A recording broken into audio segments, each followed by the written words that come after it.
पूरे बिहार विधानसभा में एक अकेली पार्टी रहेगी भाजपा। बाकी जितने सदस्य और पार्टी जो है नीतीश कुमार जी को अपना नेता यानी महागठबंधन का नेता माना है। और सोचने वाली ये बात है कि पूरे नॉर्दर्न इंडिया में अगर आप देखें, हिंदी पट्टी में देखें तो भाजपा का अब कोई अलायंस पार्टनर नहीं रहा। एक भी अलायंस पार्टनर भाजपा का नहीं है। और ये तो इतिहास बताता है कि भाजपा जहां रहती है, जिसके साथ रहती है, उसको खत्म करने में लगी रहती है। आप पंजाब देख लीजिए, आप महाराष्ट्र देख लीजिए, और जो बिहार में हो रहा था वो किसी से छुपा है क्या? हर एक लोगों को पता है कि क्या भाजपा की तैयारी थी। लेकिन जो देश में जो अराजकता का जो माहौल बन रहा है, जो सांप्रदायिकता जिस प्रकार से फल फूल रही है, जिस प्रकार से सामाजिक न्याय पे हमला हो रहा है, उसको देखते हुए, देश के माहौल को, स्थिति को देखते हुए, चाहे महंगाई हो, बेरोजगारी हो, आप अर्थव्यवस्था देख लीजिए, देश की सुरक्षा देख लीजिए, चीन घुस करके घर बना लिया, गांव बसा रहा है, आप क्या कार्रवाई कर रहे हैं? तो पूरी चीजों को देखते हुए, और आज का तो दिन भी बहुत ही महत्वपूर्ण दिन है। और महत्वपूर्ण दिन क्या है कि आज के दिन ही क्विट इंडिया की शुरुआत हुई थी, यानी अंग्रेजों भारत छोड़ो का नारा शुरुआत हुआ था। तो आज बिहार ने एक बार फिर से दिखा दिया है, देश को संदेश दिया है, टोटल देश के जितने विपक्ष हैं उनको संदेश दिया है, एक दिशा दिखाने का काम किया है कि जो मजबूती के साथ जनता के सवाल को लेकर के लड़ता है, वो मजबूती के साथ जो है जनता के साथ जो खड़ा रहता है, वो को जनता जो है पूरी तरीके से स्वीकार करती है। और जनता विकल्प चाहती है। आप देख लीजिए, बिहार को विशेष राज्य का दर्जा नहीं मिला।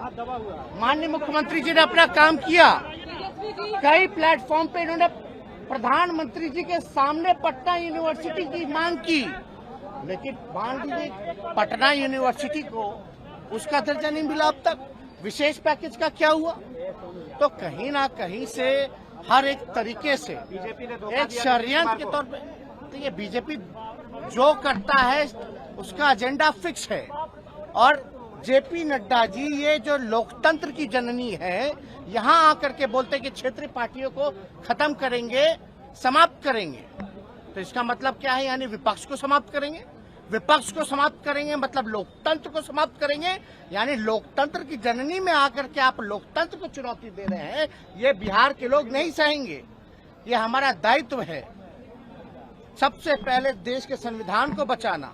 और हम तो नीतीश कुमार जी को धन्यवाद देते हैं कि इन्होंने एक फिर से एक बार जो है लीडर निर्णय लेने का काम किया। आज बीजेपी का तो एक ही काम है, डराओ, जो डरता है उसको डराओ, और जो बिकता है उसको खरीदो। पूरे देश में क्या हो रहा है आपको नहीं पता, अभी झारखंड में क्या हो रहा है नहीं पता, महाराष्ट्र में क्या हुआ नहीं पता। तो इसलिए सभी लोगों ने, आज हमारे यहाँ 5 दलों की बैठक हुई महागठबंधन की, और हमको जिम्मेवारी दी गई निर्णय लेने की। तो हमने यही बोला कि मुख्यमंत्री जी अगर कोई निर्णय लेते हैं, उसके बाद हम अपना निर्णय लेंगे। इन्होंने निर्णय लिया बिहार के हित में, नेशनल इंटरेस्ट में, लोकतंत्र बचाने के लिए, संविधान बचाने के लिए, अमन चैन गंगा जमुना तहजीब बचाने के लिए। तो इसलिए, और हम लोग तो समाजवादी लोग हैं, हमारे पुरखों की जो विरासत है वो कोई और ले जाएगा क्या? ये हमारे पास रहेगा। तो इसलिए माननीय मुख्यमंत्री जी को धन्यवाद देते हैं। हम अपने पार्टी के राष्ट्रीय अध्यक्ष आदरणीय लालू जी को धन्यवाद देते हैं कि बीमार अवस्था में भी जो है, जो उनका भी जो निर्णय है, क्योंकि राष्ट्रीय अध्यक्ष है, उनके पास जब प्रस्ताव गया तो उनसे जब हम लोगों ने बात की, पार्टी के लोगों ने बात की, क्योंकि हर एक लोग, बिहार की जनता, हमारे पार्टी के वर्कर, हमारे पार्टी के विधायक, सब लोग चाहते थे कि जो किसी भी तरीके से भाजपा का जो एजेंडा है उसको बिहार में नहीं चलने देना है। और लालू जी को तो आप जानते ही हैं, आडवाणी जी के रथ को रोका था, किसी भी कीमत में ना झुकने को तैयार है, ना डरने वाले हैं। जो उनकी विचारधारा है उसकी लड़ाई लड़े। तो इसलिए हम पुनः मुख्यमंत्री जी को धराए।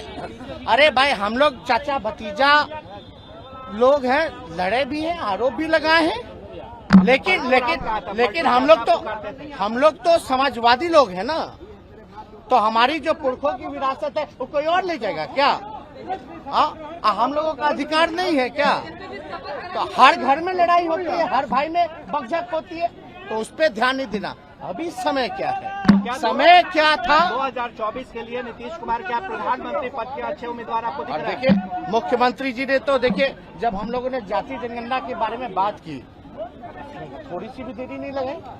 और दो बार जो है उस समय तो भाजपा के लोग ही जो है पूरी तरीके से अध्यक्ष थे उस समय के विधानसभा के चौधरी जी, विजय चौधरी जी, इनके ही अध्यक्षता में तो 2 बार पारित हुआ। तो उस समय भी आप बीजेपी का रोल देख रहे थे क्या था?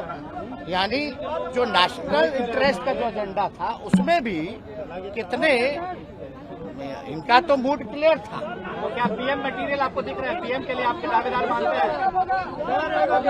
आप एक बात समझ लीजिए, ये सवाल हम मुख्यमंत्री जी पे छोड़, हमको इस पे कोई टिप्पा टिप्पणी नहीं करना है। लेकिन आप इतना तो आप जानते हैं कि सबसे देश में अगर सबसे कोई अनुभवी मुख्यमंत्री है तो नीतीश कुमार जी है। सबसे अनुभवी, परिपक्व, और काम तो किया ही है, ऐसा कोई इनकार नहीं सकता।